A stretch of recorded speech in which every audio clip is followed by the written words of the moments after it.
The problem is you do see a lot of antisocial people succeed. Loneliness is as big a risk factor for ill health and death. We live inside our heads. You go cold turkey, you go into withdrawal. There is a lot of value in the stuff that we struggle with. Better Thinking, conversations with experts exploring all things psychology. Welcome back to Better Thinking. My name's Nesh Nikolic, and my guest today is Dr. Kamilah Majied, and she's here to talk to us about her new book, Joyfully Just: Black Wisdom and Buddhist Insights for Liberated Living. Dr. Majied is Professor of Social Work at California State University, Monterey Bay. She teaches clinical practice to graduate students employing psychodynamic, cognitive behavioral, mindfulness-based, and artistic approaches to well-being.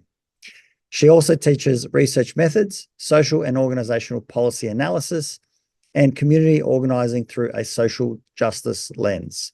Before her California State University role, she taught for 15 years at Howard University. She serves as the Diversity and Inclusivity Consultant for the Contemplative Coping During COVID-19 Research Project at the University of California Davis Center for Mind and Brain. Dr. Majied gave opening remarks at the first White House Conference of Buddhist Leaders on Climate Change and Racial Justice, where she facilitated a dialogue on ending racism amongst the internationally represented Buddhist leadership. It was a great pleasure to talk with Dr. Majied here, looking at all of the wide array of relationships between psychology and social justice, looking at pro-social engagement, how many of the challenges of biases show up not only in our therapy and practice, but generally as human beings interacting with one another, and much more. It was a great pleasure, and I hope you enjoy this conversation. Kamilah, a big thank you for coming onto the show today. It's a pleasure to be here. I'm really happy to be here with you. Look, I'm excited to find out more about this space around the relationship between psychology and social injustice, the pro-social engagement space, how they overlap. Before we go into that, could I kindly ask you, how did you find an interest in this space? How were you drawn to this initially?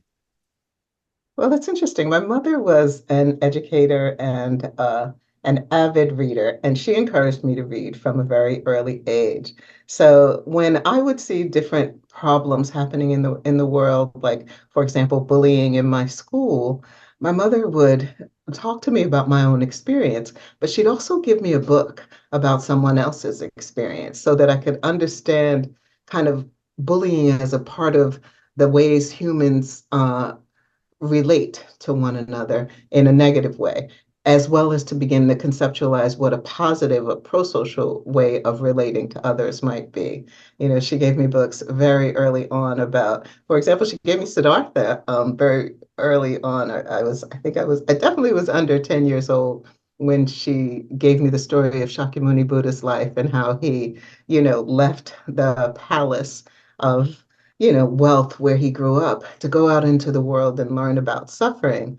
And that's a place where I really started to see a connection between, obviously injustice is suffering, right? Shakyamuni went out into the world and saw the suffering of poverty and the sufferings of mistreatment, and it gave him some insight, right? And so if you think about the Buddha and Buddhism as a mind science, right? That the Buddha was in many ways a scientist of the mind, trying to understand the workings of the mind and the delusions that operate in the mind and how to heal that. Part of what he recognized and what I recognized from an early age reading that book was that there's a relationship between trying to ameliorate the suffering in the world and relieving your own psychological suffering and having a degree of insight. So, of course, she gave me, lots of other things to read. She had me reading, Dostoevsky. She had me reading Maya Angelou and James Baldwin. And so I got a sense of, wow, there is a lot of injustice and suffering in the world. And to the extent that people are able to kind of articulate their experiences with it and be resources to one another around it, they're more psychologically and emotionally well. So I started kind of getting hints of that from a very early age. but that prompted me to study it further in undergraduate, and then of course in my my MSW program, pursuing my social work clinical training, and then my doctoral training. Yeah, lovely. One of the things that strikes me in the space of suffering, which I've really very much enjoyed, is that distinction between pain and suffering, and recognizing, the differences. I think often the way that I think pop psychology looks at or even writes about those two topics, it doesn't tend to separate the two. It tends to kind of speak about removing all pain and suffering versus finding a distinction between the two. How have you found that space? Well, it's interesting. I mean, I kind of don't want to be overly semantic about it and say, okay, this is pain and this is suffering. There is a relationship between pain and suffering, right? If you bang your toe, it hurts. And the throbbing, the burning, maybe even the bleeding, it can cause you to suffer some, right? There is a relationship between the pain and the suffering. However, our awareness of the pain doesn't have to be in pain. It's very interesting. John Kabat-Zinn, who was kind enough to, work with me on a couple of projects and endorse my book, sent me his book when I was going through a surgery recovery on mindfulness as it relates to pain recovery. And one of the quotes in that book is the question, right? Because it's all about the questions. As therapists, we may not have all the answers. We have the questions, and that helps the, folks that we're working with get to the answers for their own lives. But the question that John offered in that book was, is your awareness of your pain in pain? And it's just a query, right? So it's all about where you go with the query. So where I went with his query was, we can be in pain, we can be suffering a particular thing, but our cognitions around it, our perceptions around it don't have to be fraught, right? So if I stub my toe, I have to feel the physical pain of that. But what I don't have to do is tell myself that was stupid. Now that I'm in this pain, my whole day is going to be ruined, right? I don't have to make a lot of problematic and more painful meaning of it than already exists. In Buddhism, they refer to that as the second arrow, that's you're kind of adding suffering on the suffering by the way you interpret it. It could just be my awareness of that stubbed toe could be, wow, that happens. Okay, well, it's not broken. Let me take care of it, right? That could be one response, such that would indicate that my awareness of the pain is not itself in pain. But if my awareness of the pain is fraught with pain, then I'm feeling angry at myself for having done it. Then I'm making projections about what this means about how rotten my life is and how bad things always happen to me and how this is going to ruin my day. So I think that the same thing very much applies to thinking about and engaging with social problems and social injustice, that they exist, and whether or not we allow them into our conscious awareness, they are impacting us unconsciously. So it's such a powerful and empowered way to take charge of our own inner life, right? The things that are impacting us unconsciously anyway, to make decisions about how we're going to be engaged with the problems of the world. It's interesting. There's almost a relationship, if you will, with the pain.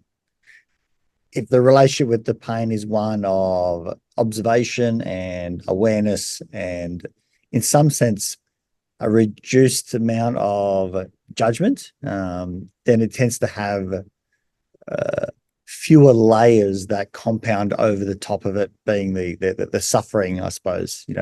When we do relate with it in a negative way, or we call ourselves stupid for hitting our toe, or we try and even nurse the pain away quicker than what is physically possible, we can maybe invoke the concept of pain, that it's in addition, sorry, the concept of suffering, it's in addition to the pain.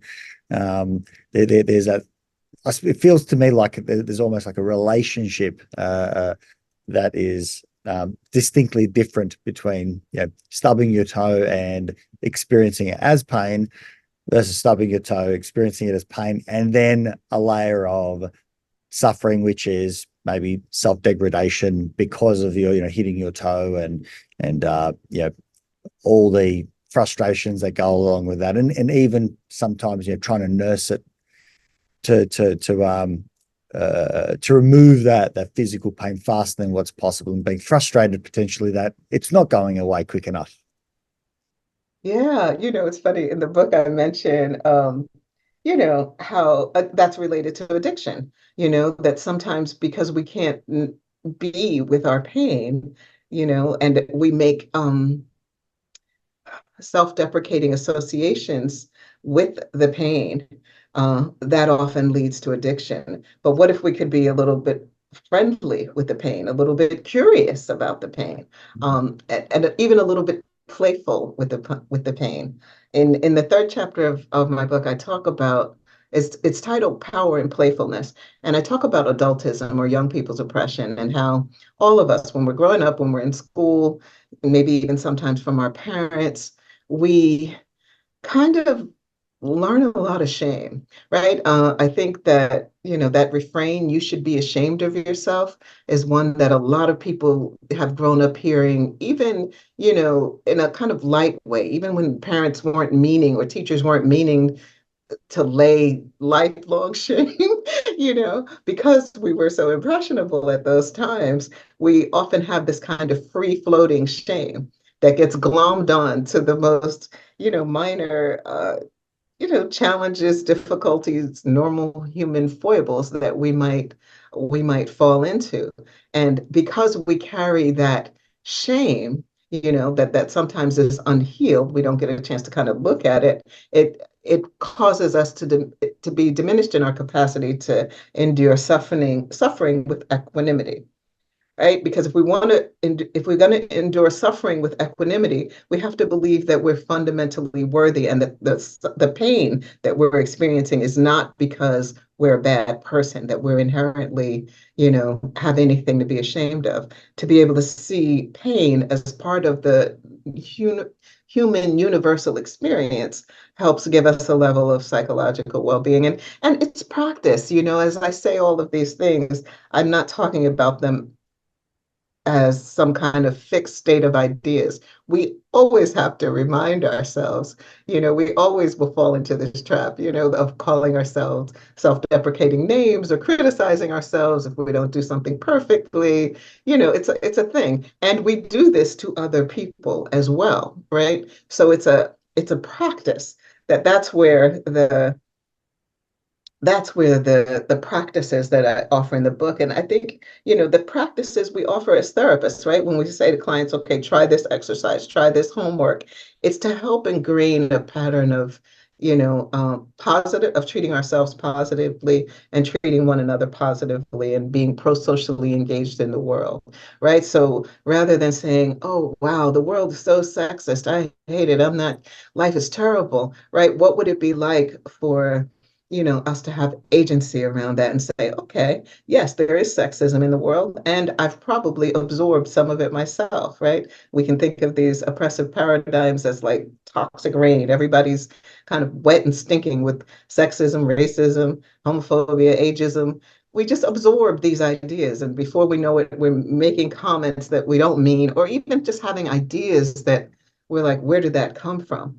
So we all absorb it. And I say to people, rather than asking the question, you know, am I racist? Am I sexist? You know, just assume we've all absorbed racism and sexism, and make a decision, you know, that we're going to excise these ideas from our minds, because they compromise our insight. They compromise our clarity, right? We're not kind of excising these ideas for anybody else. We're excising these ideas so that we can see more clearly, so that when we walk into a room, you know, we're not thinking, well, this person must be this because they look like this, and this person must be that. All that confuses us and makes us very unclear and ineffective, actually, in engaging the world in the ways that we want to. So, I say sometimes treat it like COVID, treat racism and sexism and ableism like COVID. Assume you have it, try to treat it, and try your darndest not to spread it, because it's in the air. We absorb it from media, we absorb it from our family. It's just generations, and like there's no need to carry shame about it. That there's a lot of freedom, though, in taking responsibility. That freedom essentially is responsibility. It means I can do something about my inner life. I can do something about my relationships, and I can do something about the world. That's a state of profound psychological and emotional freedom. Mm-hmm. There seems to be a relationship that I'm putting together as you speak in terms of the pain being the fact that racism, sexism, ageism, etc., are current. They're alive and well. They're not going away. And in some sense, it's potentially something that can't be removed because of, if I think about evolutionary psychology, is we do go out and categorize, and we do create tribes, we do differentiate, and so on. And so there's always going to be an ism or a judgment about one group over another. So the pain is that is unavoidable. The suffering is potentially our sensitivity toward the any error or sometimes even a deliberate application of sexism, ageism, racism, etc. Sometimes the sensitivity is incredibly high, and people are accused of one of those isms when they're just trying to have a conversation. Other times you can see it where it's kind of rife and should be stamped out immediately. The world has changed over time.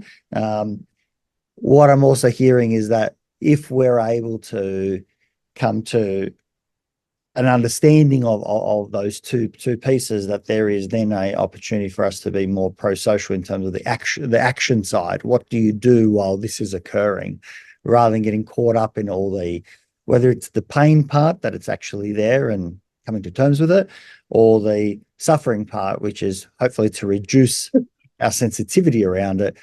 There's still a conversation to be had around, what do we then do? What's the action side? How do we live as human beings rather than getting entangled in these isms? Well, that's a really important question. I mean, I think and talk a lot about reparative relationality, right? That we can recognize, for example, if we have certain types of privilege in the world, certain benefits that are kind of just associated with who we are, that we haven't necessarily earned, but that, give us positions of power with reference to other people. For example, able-bodied privilege. What would it be like to say, okay, privilege actually, although it, kind of means I don't have to think about some things, it also means I don't know about some things because I don't have to think about those things. So if I'm an able-bodied person, I don't have to think about whether the room I'm in is accessible to, or the room I'm teaching in, or the room that my patients are in is accessible to everyone. But it's great if I can expand my mind to do so, because then my mind, my own psychology is not limited by my privilege, right?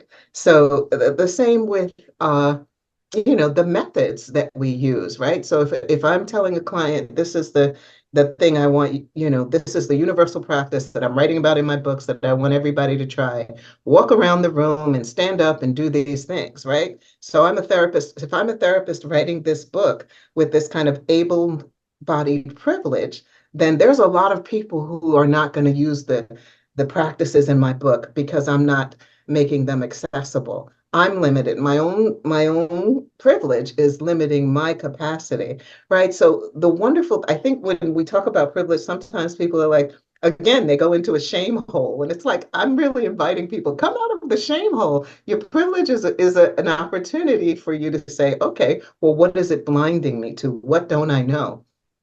So that I can be more connected to to reality and to everybody else in the world, and and relate with the rest of the world in a more positive way, and have that kind of inclusive life. So if I have those kind of thoughts, if I deliberately say, as a therapist, I'm going to be more, pro-social, I'm committed to being more inclusive, not only because it will serve a broader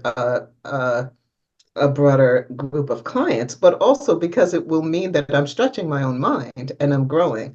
So I'm doing it for those reasons. So I invite us to think about privilege in those ways, right? So if I'm making a statement, well, everybody does this, everybody does that in my book, in my writing, or in my speech with my clients and with my friends, do I really mean everybody?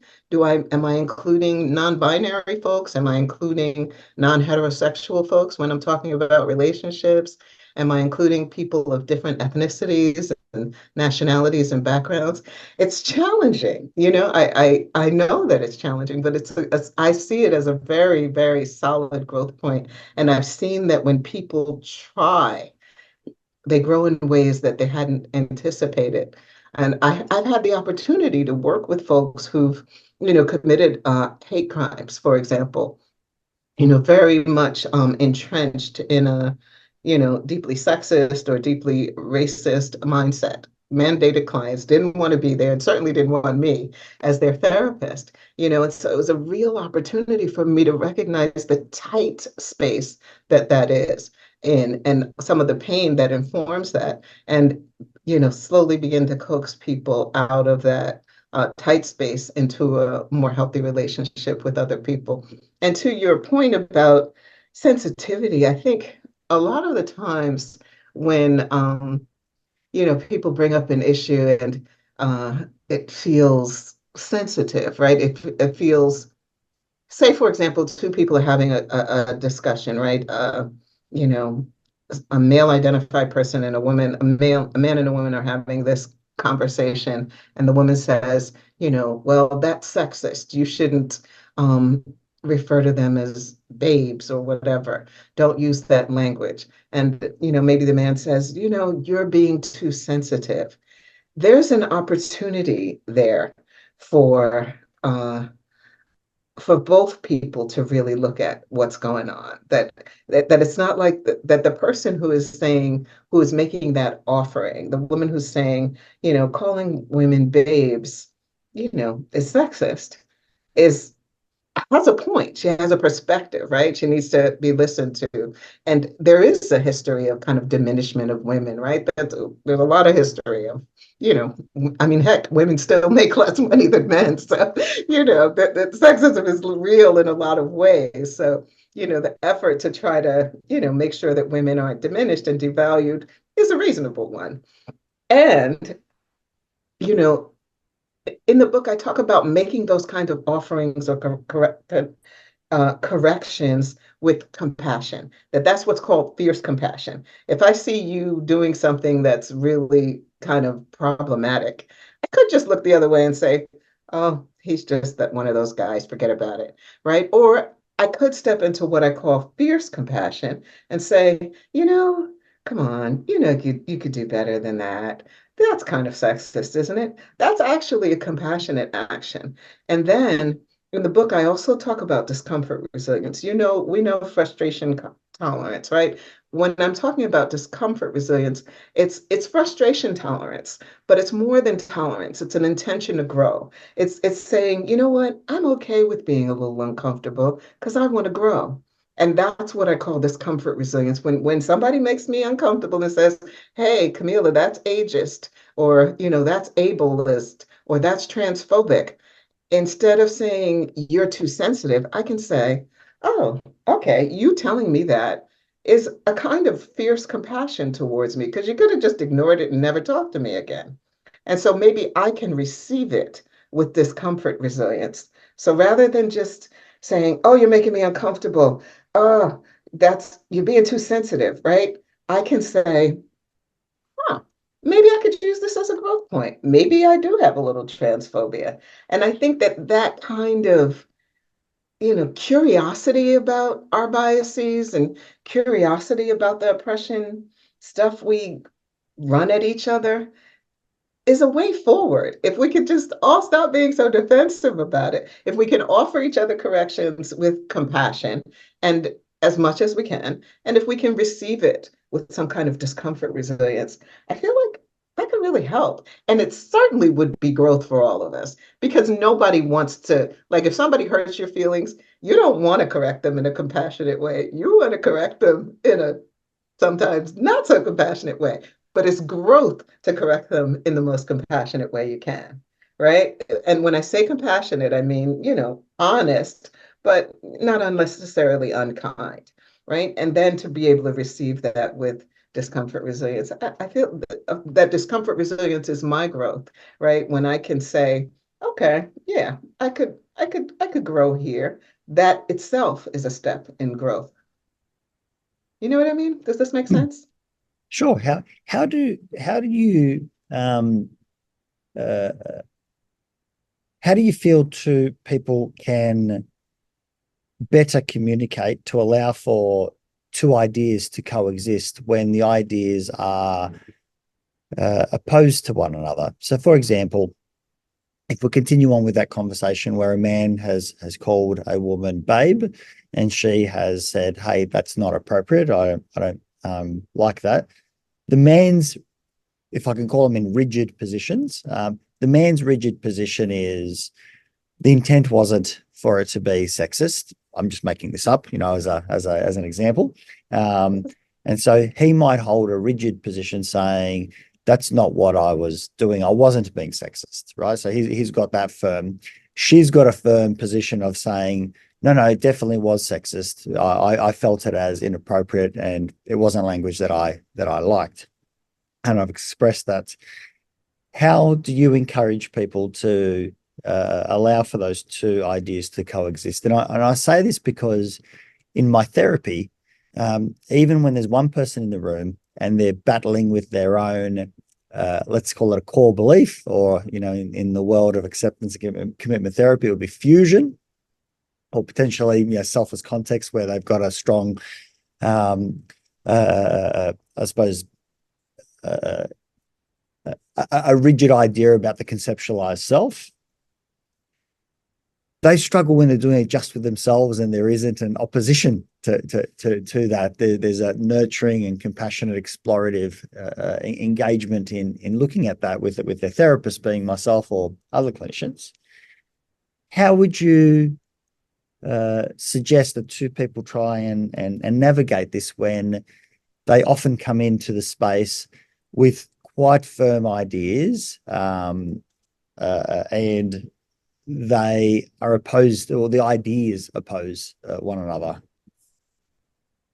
Well, one of the things I do when I work with couples and families and groups is, it's useful for us to always consider the difference between intent and impact, right? That just because I intended for something to be benign doesn't mean it in fact is, right? And we all can just embrace that in our consciousness. We've all had, spats with family members where we say things like, oh no, you misunderstood me, right? And maybe they misunderstood you, me, us, but maybe we also could have chosen different words, right? That had a different impact, right? So intent is different from impact. So if we can, I think it's actually, I talk a lot and write a lot about considering what our intentions are. For example, it's interesting because it relates to all different kinds of microaggressions. So for example, one of the most common microaggressions that many, Black, Latinx, Indigenous, Asian people experience is being asked, when walking around the United States, where are you from? It's like, people ask me that all the time. I'm like, I'm from New Jersey. And it's like, but no, where are you from? And, just strangers coming up to you saying, where are you from? And I'm like, I'm from New Jersey, and I know that probably in there somewhere the real question is, what's your ethnicity or what's your ethnic background? Sure. But, they didn't ask the question that they intended to ask. But even more profoundly than that is the why. Why do you ask? Why go up to a stranger and ask them where they're from? Are you trying to build a relationship? Are you trying to put them in a box, just so that you can keep going on about your day and you've identified what that person is, right? So the importance of examining what is our intention deeply before we act. I mean, Confucius used to say 9 thoughts to every word. I think Confucius is credited for saying that 9 thoughts to every word. Maybe we can't do that. Maybe we can't manage 9 thoughts to every word. But if we slow down a little bit and ask ourselves, well, what's my intention with these words that I'm about to say? Whether it's to a family member or to a stranger, then we are able to act on a truer intention, right? And it's more likely to have the impact that we want. So first step I'd say is investigate what is your intention, and is it an intention I really respect? Is it just to, prove a point? Is my intention honestly like one-upmanship, or is it, to put somebody in a box? Like, what's my truest intention? Is it an intention that I respect? And once you've said that, once we've investigated our intention enough to do that, then consider, well, what's the impact that this could have? Could this have any kind of negative impact? Me doing this or saying this way. I think that this gives us more insight into our own psychological and verbal, behavior. To offer ourselves these kinds of queries, to look at the difference between intent and impact. And so that person could say, hey, I realized that this had an impact that I didn't intend, right? And that's the way they could get out of that kerfuffle, right? And not be, devaluing anyone's perspective, right? I realized this has had an impact that I did not intend. My intent was this, right? But I see the impact on you is this. And thank you for showing me, right? That it doesn't have to be like a war. It can be, but there has to be a mutual intent to come to understanding, to come to reparative relationality. I talk a lot about reparative relationality, and I think it's a more valuable concept now in light of cancel culture and all those things. It's like we all make mistakes, and we all want and need the opportunities for repair. So that if we can kind of commit to reparative relationality, then we all grow. I find it really difficult I'm a very process sort of based person. I find it very difficult to try and navigate. I suppose the guides or the not rules, because that can be a bit rigid, but the guides as to how we try and be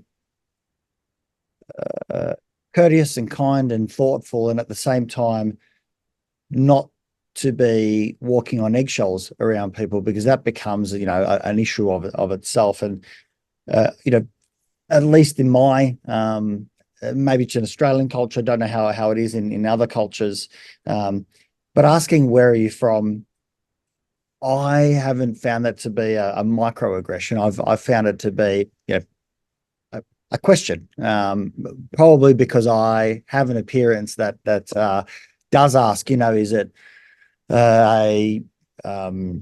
potentially a European background? Is it potentially a Middle Eastern background?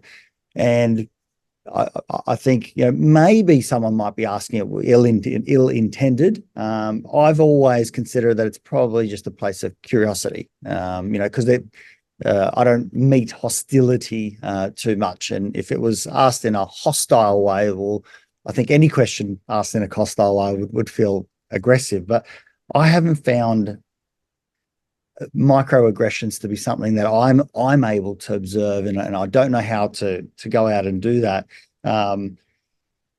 Is there an understanding of how we can consider that better, or that term, understanding the term? Because as you say, a lot of this is based on intent, and it seems to me that, you know, where are you from is could be insulting to one person, and quite upsetting, and to another person it might not even register. How do we try and navigate this without walking on eggshells? That's a really important question. And I think for people who have never been marginalized, that it's not at all a daunting question. If you haven't been marginalized based on your identity or background or ethnicity, then it's not going to bother you. However, if you have been, it's a different story. So I'm thinking of someone, you know, seventh grader who, you know, I was seeing in my practice, who was constantly being asked this question by classmates and teachers. And, you know, yes, they were a second generation Asian American, but they were born in New York, you know, just like the rest of the kids in the school. So, you know, to constantly be asked that was kind of a way of saying, you don't belong here, you know, all of the other, and I think there was no ill intention. It was curiosity, you Mm-hmm. know. So what I said before about what's the truer question, what the question, if the teacher or the fellow student wanted to know, then the question is, what's your ethnicity, right? Right. But then again, why are you asking what someone's Yeah. ethnicity is? You know what I mean? So for this kid to kind of be hearing that every time he walked into a room, I mean, literally before people would, you know, ask his name, they'd say, "Where are you from?" Right? So the intent was not about getting to know you so much, because getting to know you starts with hi and how are you. Getting to know you doesn't start with where are you from.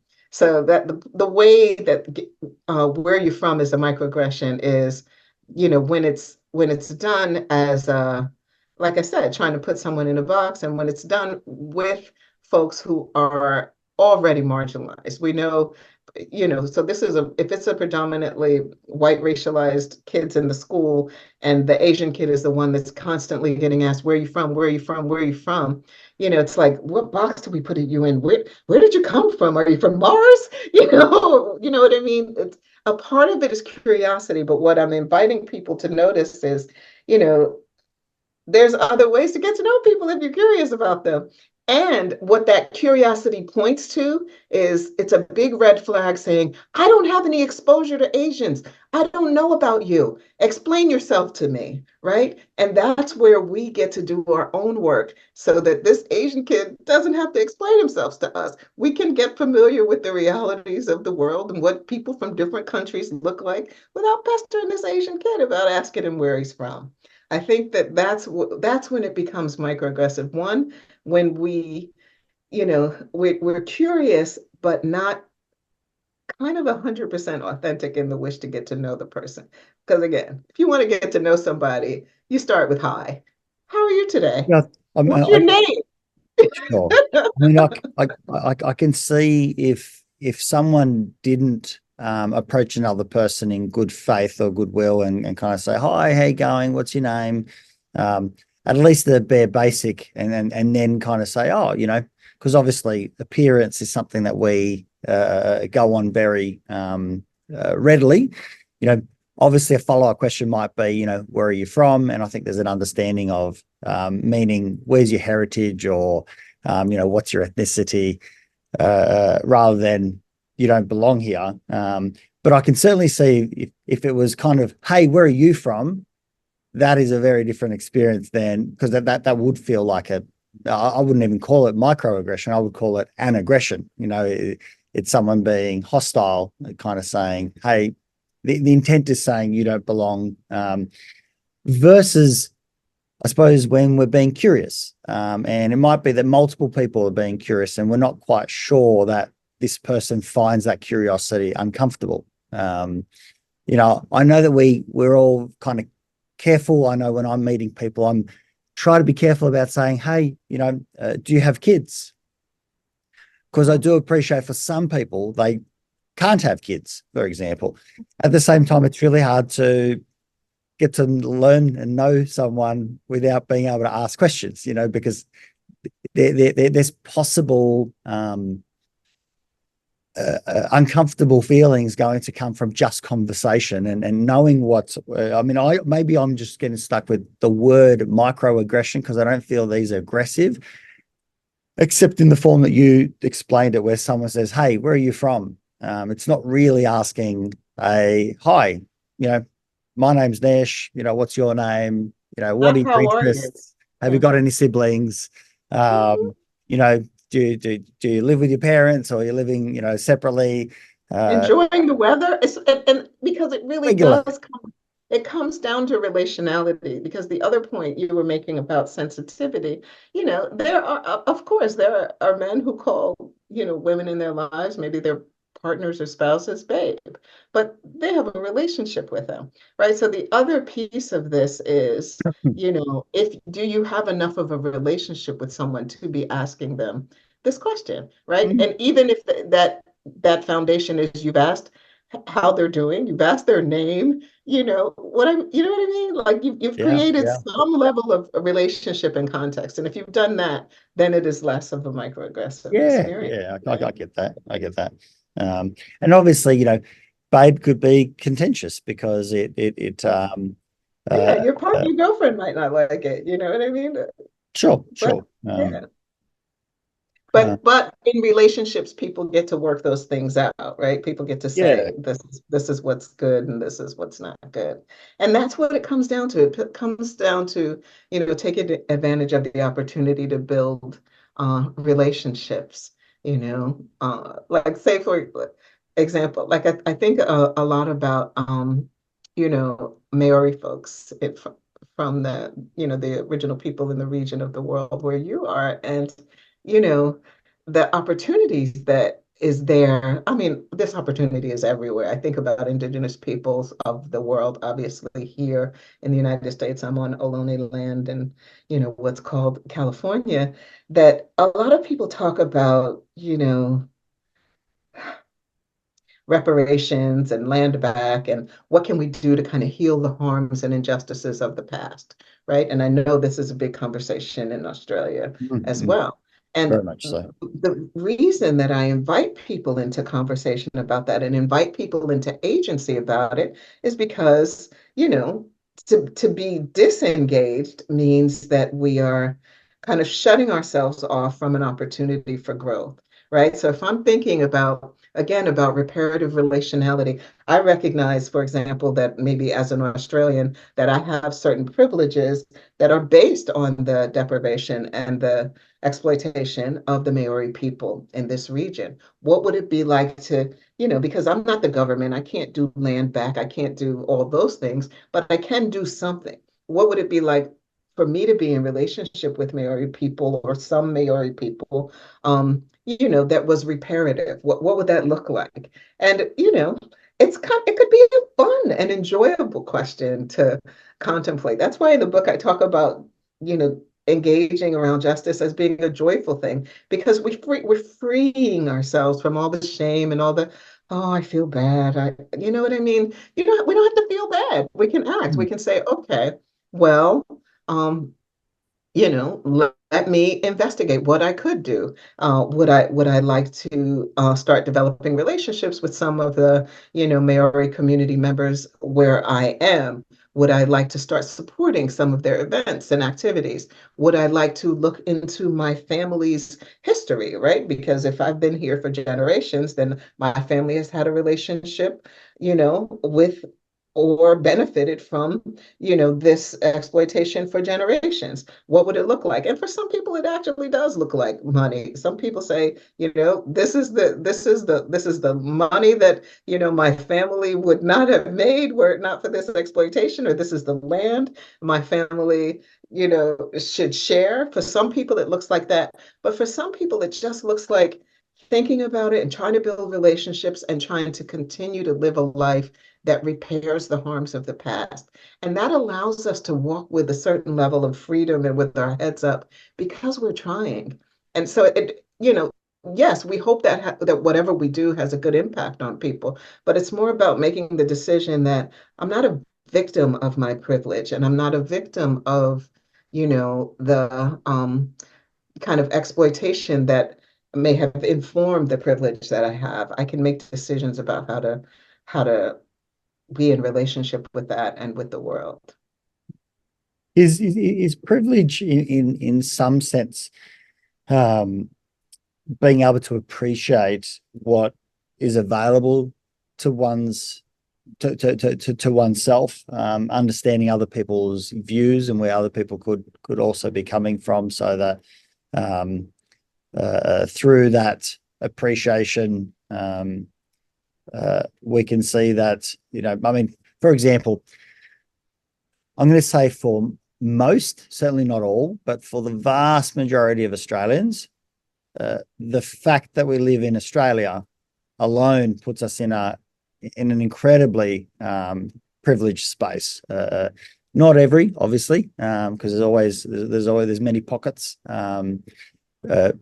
But the fact that we have, for example, universal healthcare, that anybody in Australia, minus those that are, for example, incredibly rural or outside of major cities, which is still a lot of people, but generally speaking, you get free healthcare. I can walk into a hospital with a broken arm and it costs me nothing, or I can be very sick. I can take my children anywhere across Australia, and there is zero cost to me.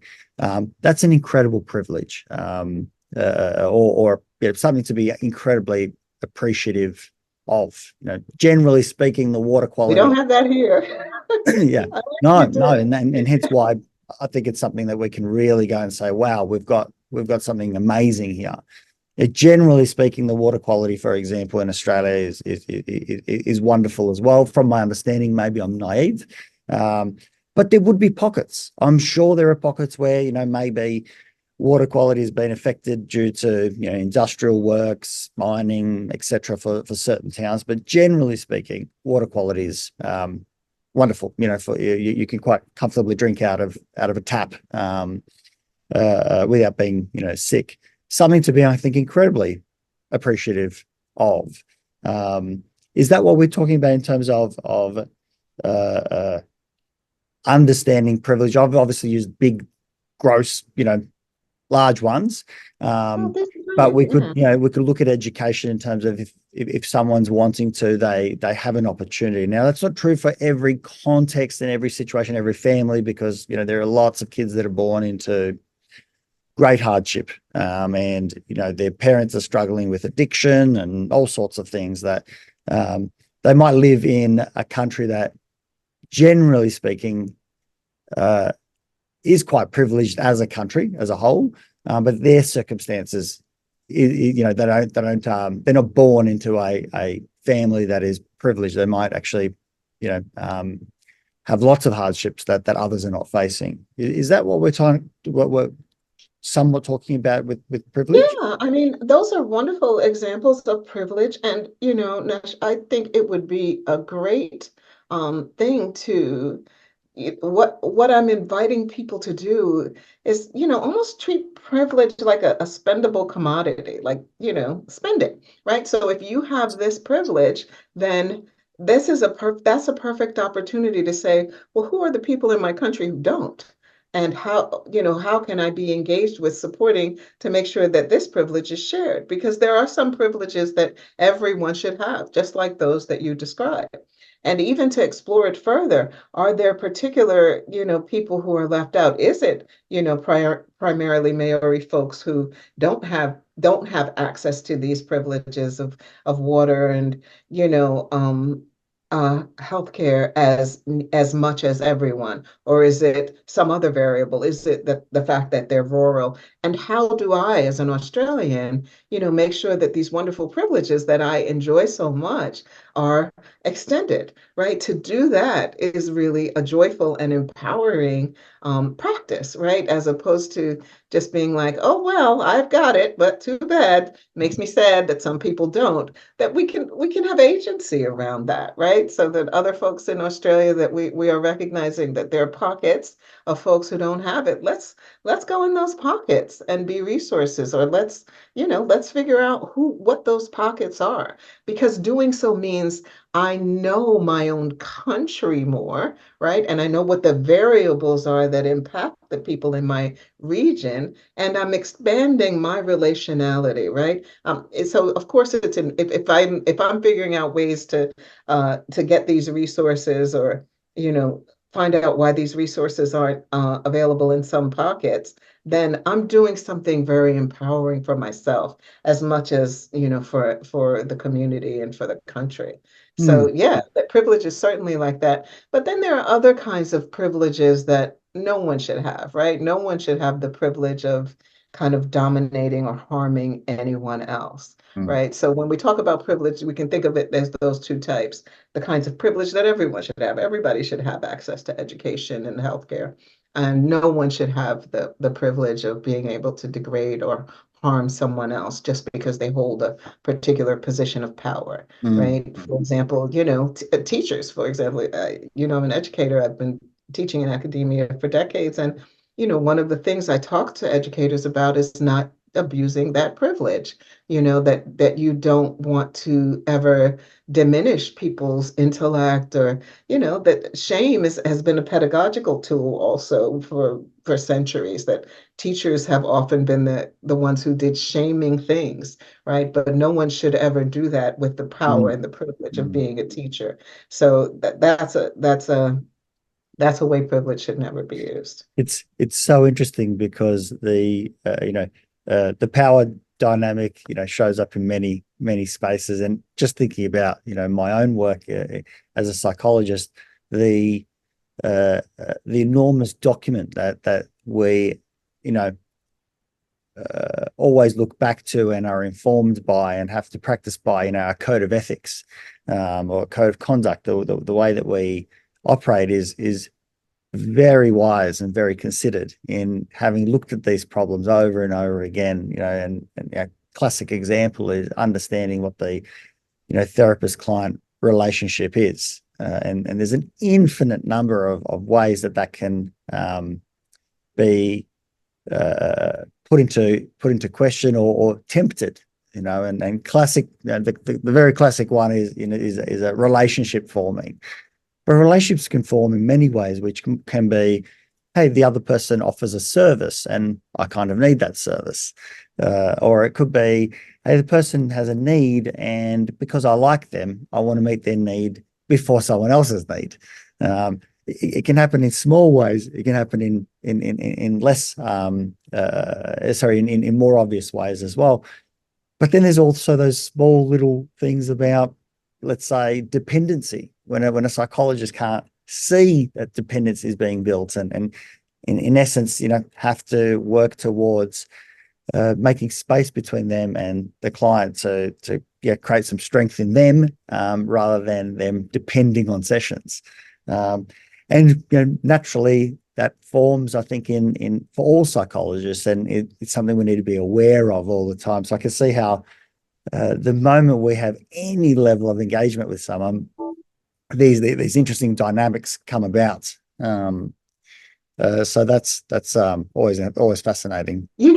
That question that you raised about the power dynamics that we see emerging in our practice with clients or patients is a really, really important one.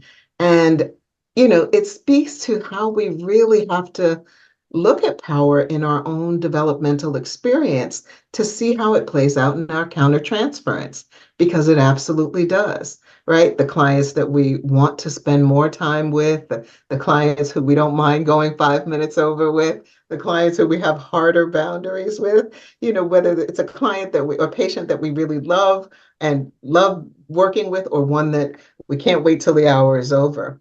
It speaks to us. It's not about them. It's giving us information and insight into our own experiences. And the same thing is true about biases, right? And it's actually very much, it's a type of bias that we have.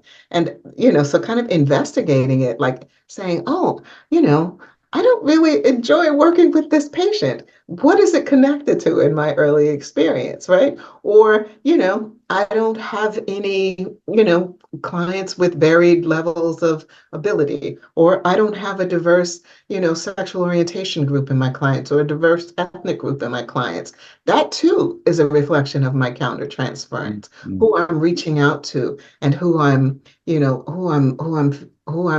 able to resource. So I feel like that as therapists, we have such great opportunities to, refine our own insight, and then from that place, really do so much more impactful work because we've looked at our own limitations. Actually, it's not a one-time job either. It's a constant thing. It's a reiterative thing, like every day and maybe even every session.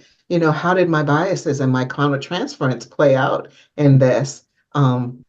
And what came up for me, right? That this is what I do when in supervision, of course, but also kind of working with groups of clinicians around how to think outside of some of the oppressive paradigms and limiting paradigms that we may have grown up in and learned in, because all of it really enhances our capacity to have insight into our own lives, right? How were you racialized and what were you taught growing up about people of different races and ethnicities or different ages or different sexual orientations, and how does that impact your practice and life now? It's wonderful and growth work for us to do. That's why I titled the book Joyfully Just, because the more I help people investigate this, both in therapy and in my work as an educator, the more joy folks are able to access, because all of the isms really do is separate us from our own selves, from our own inner life, and from one another. And there's so much joy in making those connections again. I love the focus of looking at oneself, looking at our biases, because there's no doubt that we all, as human beings, have them, period. They can't be removed. But I think shining a light on them and putting them in the sunlight does help and question us and in many different ways. Sometimes it's very easy to see where there could be, a significant ism that is kind of glaring and obvious. Then we can get to a more nuanced space where, if I offer a little example for myself, I know there have been times where if I have felt like I've observed a younger self, a person that somewhat feels like they were a younger me, it changes how I am. And I've got to do some really hard work to continue to offer what I think is, unbiased care, because I can be blinded by that. I can either try and be too encouraging or try and compensate in some way. It somehow affects me because I feel like I'm in the room. And interestingly, it stops me from seeing the whole of them, because one element that's similar to me doesn't mean that they're me. They're completely themselves. So there's lots of things that we're constantly in a connection with, sometimes in a wrestle with. I think just having that viewpoint or that curiosity of oneself and countertransference is so important. And I love fostering that also, even within the practice and the other clinicians I work with. Could I ask you, please, Kamilah, for how can people find out more about this? Where can they pick up your book? Do you have a website that we can listeners can go to and read up some more and continue this conversation?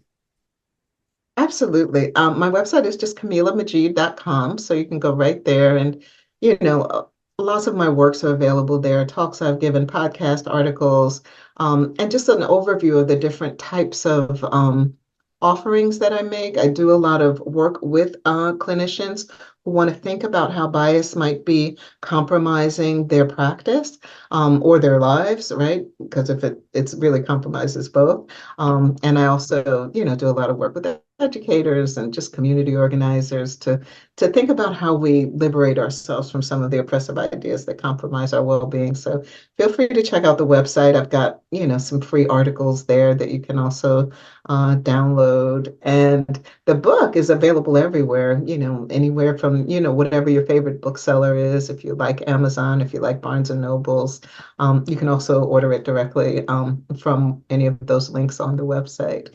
And I am also on all the social media, the Instagram, the Facebook, the Twitter. I'm even on TikTok. I'm somewhat proud to say, I don't know. I've done some, because everything, one of the things that I have leaned into is that everything can be used for good. So I've offered some, positive insights and information on TikTok as well. And some people even scan the QR code right from this Zoom screen, and they're able to open the website that way. But otherwise, just going to CamilahMajied.com is fine. And I just really have to thank you. This has been such a little delight. I've enjoyed talking with you. No, thank you, and I appreciate your conversation today. Certainly, your bravery in going on these social media sites. I'm not there, but I think you're right. Trying to, even in that instance, look at what is useful rather than my own fears and the like, or concerns about how will this go, is this the right platform.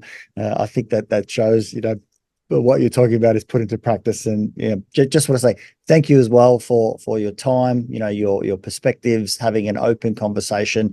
I think stretching these topics is so important, and being able to do so in a little bit of a more long form is, I think, so helpful. So thank you, and appreciate your time and appreciate your work as well. My pleasure. Let's keep in touch.